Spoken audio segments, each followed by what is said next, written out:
chemin de vie personnel 6 en année 2024.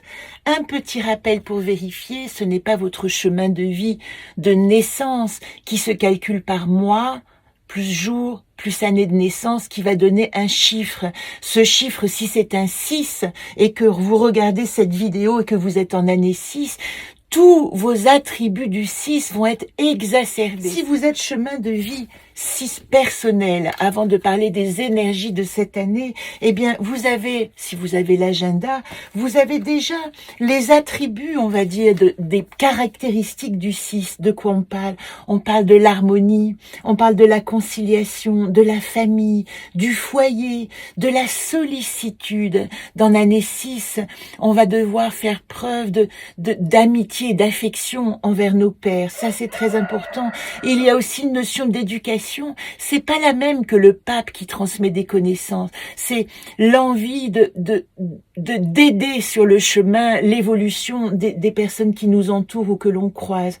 Il y a aussi une notion de compromis. Peut-être qu'il faut comprendre, de tolérance, de s'ouvrir à la compréhension de ce qu'est l'autre, et puis de fiabilité. Ça, c'est important parce qu'une année 6, c'est une année qui peut renforcer les liens affectifs, enfin un chemin de vie 6, une année 6 aussi d'ailleurs, mais c'est aussi la difficulté de croire en ces liens. Elle va évidemment être extrêmement émotionnelle, une personne qui a un chemin de vie 6, elle va avoir besoin d'avoir confiance, donc elle va probablement aussi être confrontée à des expériences de trahison, de difficultés relationnelles, ne serait-ce que pour éprouver sa propre confiance. Si vous êtes chemin de vie 6, toute cette dimension dont je viens de parler est rehaussée dans cette 6e année de ce cycle. Le 6, dans une année 2024, il va parler d'écoute du cœur, de s'engager ou de se désengager, du domaine affectif principalement. Le 6, c'est un rebond dans le cycle de votre 2e année de cycle. Donc regardez ce que vous avez vécu en année 2 de votre cycle, et ça pourrait être très intéressant de comprendre ce que vous pouvez ou restaurer, ou ce que vous avez compris de cette année 2.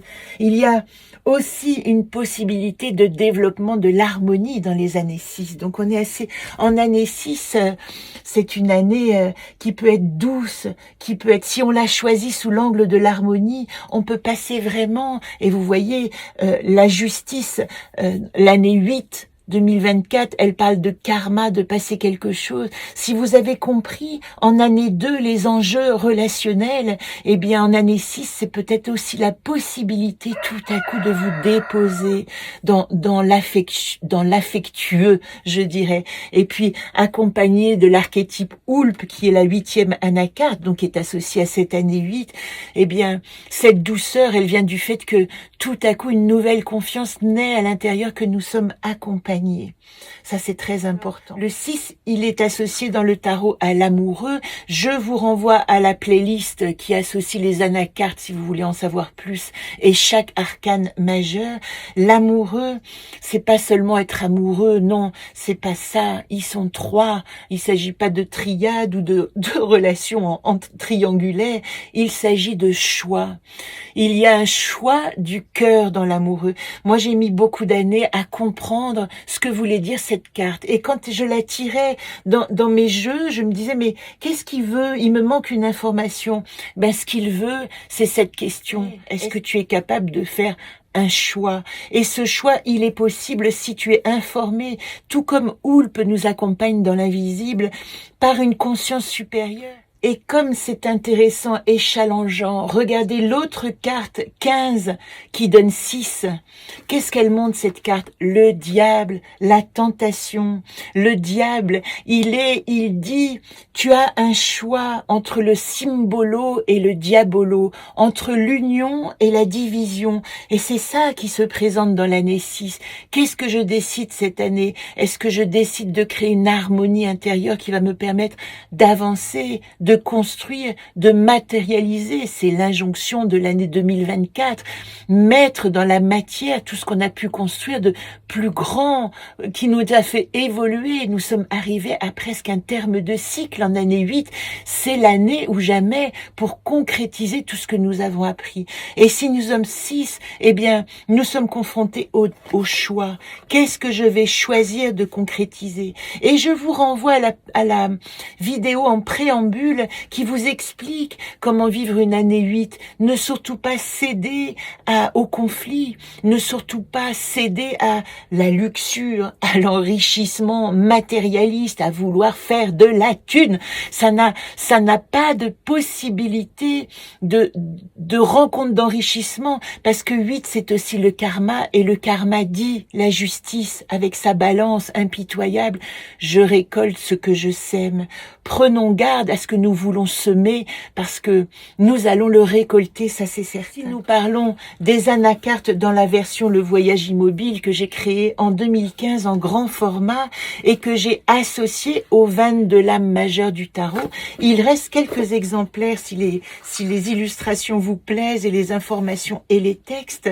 Eh bien, nous allons d'abord rencontrer Femen. Pourquoi? Une année 6 est une année yin, et après avoir traversé le 2, première année yin de la rencontre, de l'assouplissement du rapport à l'autre, le 4 de la possibilité de se construire, mais la nécessité de ralentir son action, d'être plutôt dans une réflexion de construction. Le 6, je suis la fleur de mon jardin, nous dit Femen, c'est le terreau de ma réalisation. Et le 6 qui est associé à l'amoureux, il dit la dimension de séduction dans la décision de choix.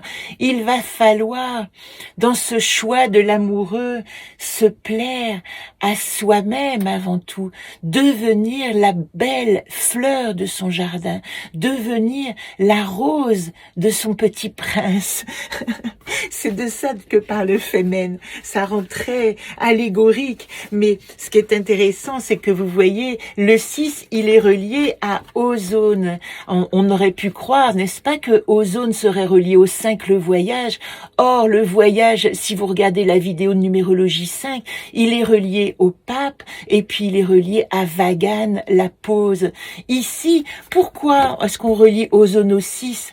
Parce que il est relié au diable qui dit, il y a une tentation de l'ego qui va dire, je suis le roi du monde. En effet, Ozone, c'est aussi l'aigle, roi du ciel, majesté, esprit, sagesse, qui est capable non seulement de voyager, mais ou de voir la totalité, la globalité du paysage. Et dans le 6 de l'amoureux associé à Ozone, on nous dit, ou à Femen, je suis la fleur de mon jardin, tu as intérêt de voir, de vraiment observer dans quel paysage tu veux implanter ce choix. Voilà l'injonction intéressante. Et si nous associons Xerda, 2 plus 4, ça donne 6, au 6 à ce chemin de vie 6, Xerda, elle dit, elle est en plus associée à Femen, vous voyez, comme ce sont deux visages, deux archétypes féminins très forts, je suis la fleur de mon jardin, et je l'assume, j'assume mon chemin, j'assume mon choix, ma liberté d'être. Et quand elle est associée, vous voyez, à la roue médecine, puisque comme nous sommes 24, nous sommes plus dans les arcanes majeures, nous sommes dans les 7 directions de la roue médecine, elle est associée à la direction du sud. Oser vivre mon voyage. Voilà l'injonction du 6. En se reliant à la loi du cœur, à la loi de l'âme, en faisant le choix du symbolo de l'union et non du diabolo, mais en regardant cette tentation. Et parce que faire un choix, c'est regarder. Je pourrais aller dans cette direction bien qui est peut-être très séduisante, mais je sais bien qu'elle va me diminuer, je le sais au fond de moi, et je fais le choix d'aller dans cette autre direction qui est peut-être plus challengeante, mais qui va me donner toute mon estime de moi. Voilà pour les anacartes. Si nous prenons les mots-clés, si vous êtes un chemin de vie 6, je vais vous proposer 4 mots qui vont vous permettre de visualiser ce chemin de cette année. Alors, le premier, hop, ah ça y est, Le premier, créativité. Je suis la fleur de mon jardin. Activez votre imaginaire. Revenez dans votre agenda à votre première page qui vous dit portrait chinois. Si j'étais une fleur, quelle fleur êtes-vous cette année? C'est quand même pas la même chose de faire le choix d'être une petite violette délicate sous la mousse et donc d'écouter toute la tendresse et la délicatesse de son être et d'essayer de percer des secrets, ou d'être à l'image de Xerda, et là je vous renvoie au jardin enchanté, une amaryllis, c'est-à-dire qui se dresse sur sa tige unique et qui montre toute sa beauté avec une provocation presque indécente, mais totalement assumée. Quelle fleur êtes-vous dans votre jardin? Cette créativité, elle vous demande de vous visualiser, car quand vous aurez la fleur, vous aurez les outils, le jardin, vous saurez exactement dans quel terreau pousser, dans quel univers, au soleil, sous la neige, telle une Edelweiss qui est associée à Chesme, etc. La deuxième carte, c'est le songe. Alors, nous avons déjà eu, je vous montre le songe, nous avons déjà eu les rêves, c'est encore autre chose. On se laissait aller dans les rêves, je crois que c'était la numérologie du année 5. Le songe, c'est autre chose. Vous voyez la douceur du songe entre le voyage du rêve et de ramener des informations et le songe et se laisser imaginer, encore une question de créativité. Être songeuse, c'est laisser exhaler aussi cette douceur du féminin, se laisser... D'une certaine manière, c'est drôle parce que j'avais tiré le flottement et j'ai pas voulu vous donner cette carte en me disant qu'elle se répétait. Voilà, je vais peut-être remettre la vidéo d'ailleurs qui la montrait. Et on peut pas contrarier les jeux, c'est incroyable. Mais j'avais sorti le flottement, j'ai rebattu et j'ai sorti la créativité. Eh bien, il y a dans cette notion de songe une nécessité de se laisser aller. Le choix en année 8, accompagnement de l'invisible, va se faire. Lâchez prise, laissez-vous bercer en essayant d'aller vers la beauté de votre être. Troisième mot. Félicité. Bon, que dire d'autre? C'est vraiment pour les années 6, si j'associe tous ces mots, une année de grande douceur. Et c'est intéressant parce que nous rentrons vraiment dans le cycle de Pluton en Verseau. Et pour certains, ça va être certainement challengeant, pour ceux qui vivent un peu trop dans l'ego et dans la restriction et qui n'ont pas envie de partager, ça va être un dur moment, c'est certain. Mais pour ceux qui sont déjà dans cette beauté du partage, et puis nous verrons quelles sont les suites ici, ça va être une année très douce et ça va être une année qui va vous enrichir beaucoup de douceur, de bonté, de beauté, de plaisir, d'être une belle fleur appréciée pour son parfum et pour sa beauté. Voilà ce que je ressens. Et puis, vous voyez, la dernière carte, c'est la somnolence. Alors, on pourrait la prendre comme une mise en garde. Moi, je vous dis, acceptez cette somnolence. Acceptez, vous savez, cette langueur. Je pense tout à coup au salon de Madame Récamier, cette femme qui, au 19e siècle plutôt, accueillait des philosophes, des gens vraiment éduqués, des artistes, etc., dans son salon où on pouvait disserter et philosopher. Elle était telle la fleur de son jardin en train d'ouvrir son opulence et de partager la beauté de la pensée. Avant de passer au message des anges, c'est mon message à moi, c'est un petit jeu que j'ai dessiné. Vous voyez, il y en a 9, elles sont toutes différentes et j'ai décidé d'en associer un à chaque chemin sans les regarder. Pour le chemin 6, vous avez le mot magnifique, n'est-ce pas, après tout ce tirage qui nous parle de créativité, dans le songe, dans la langueur de la félicité, accepter une certaine somnolence. Une année yin, c'est toujours une année un peu plus lente, un peu plus douce, un peu plus flottante. Eh bien, pour nous accompagner ou pour nous existons dans la bienveillance, activons la bienveillance. Et enfin, je vous propose le dernier message, qui est le message des anges. Rompez vos liens. Demandez à l'archange Michael de faire disparaître tout attachement de peur découlant d'anciennes relations afin, rompez vos liens. Demandez à l'archange Michael de faire disparaître tout attachement de peur découlant d'anciennes relations afin de vous libérer des schémas destructeurs. Vous voyez, allez faire un tour dans la vidéo de présentation 8 qui ne parle que de ça. Nous ne pouvons pas bâtir sur des fondations ébranlées et cette année 8, elle va exiger de nous débarrasser des pensées moisies. Je ne sais pas pourquoi ce mot me vient à l'esprit, mais des pensées négatives, des visions négatives. En année 8, pour nous réaliser dans notre jardin, nous avons la nécessité d'activer la bienveillance et surtout de laisser partir tout. C'est comme si nous défrichions notre terreau. D'arracher les mauvaises herbes, c'est aussi un acte nécessaire. En douceur, bien sûr.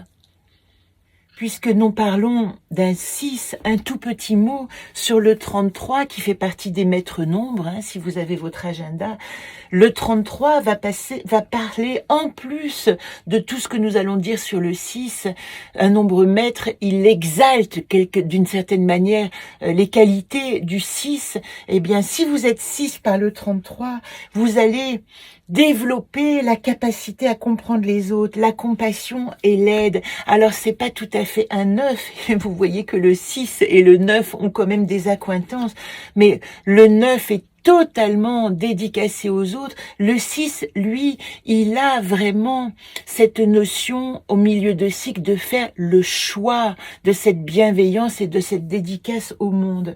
Donc ça, c'est intéressant. J'avais oublié de vous en parler en début de vidéo. C'est pour ça que je réinsère ce petit mot sur le 33. Les 33, 6, ce sont des maîtres de l'amour. Ils ont pour mission, d'une certaine manière, d'activer l'amour dans le monde, d'activer la bienveillance, et tous ces mots sont bienvenus.